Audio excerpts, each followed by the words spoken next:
জেলতে বহি হ'ব নেকি অভিনেত্ৰী তথা কোৰিঅ'গ্ৰাফাৰ চুমি বৰাৰ। চুমিৰ তাৰ্কিক আৰু বিশাল ফুকনৰ কথা আপোনালোকে হয়তো ইতিমধ্যেই জ্ঞাত। কিদৰে সমাজৰ সাধাৰণ শ্ৰেণীৰ পৰা হাজাৰ হাজাৰ লাখ লাখ টকা আত্মসাৎ কৰি কোটিপতি হৈছিল এই তিনিওজন ব্যক্তি। ডিব্ৰুগড় কাৰাগাৰত কিছুদিন থকাৰ পাছতে গুৱাহাটী কাৰাগাৰলৈ প্ৰেৰণ কৰা হৈছিল চুমিৰ তাৰ্কিকক।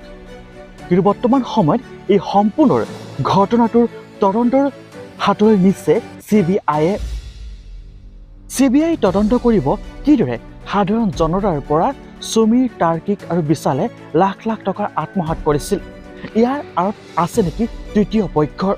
বহুলোকে এতিয়াও ধন বিনিয়োগ কৰিছিল যদিও আৰক্ষীৰ ওচৰত এজেহাৰ দাখিল কৰা নাই।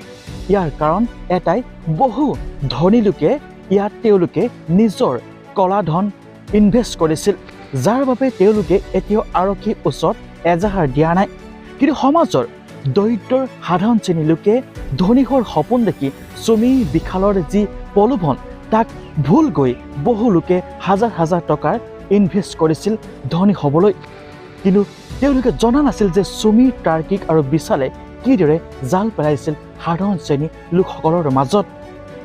গুৱাহাটী কাৰাগাৰৰ পৰা CBI-য়ে ইতিমধ্যেই 3 দিনৰ বাবে চুমিৰ তাৰ্কিকক জিম্মাত লৈছে।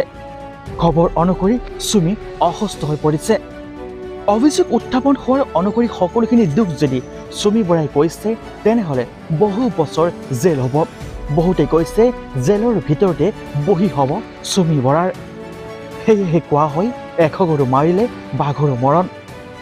অতি সোনকালে জেলৰ পৰা ওলাই আহিব নোৱাৰিব চুমি বৰাৰ। Bureau report, news 8 Assam.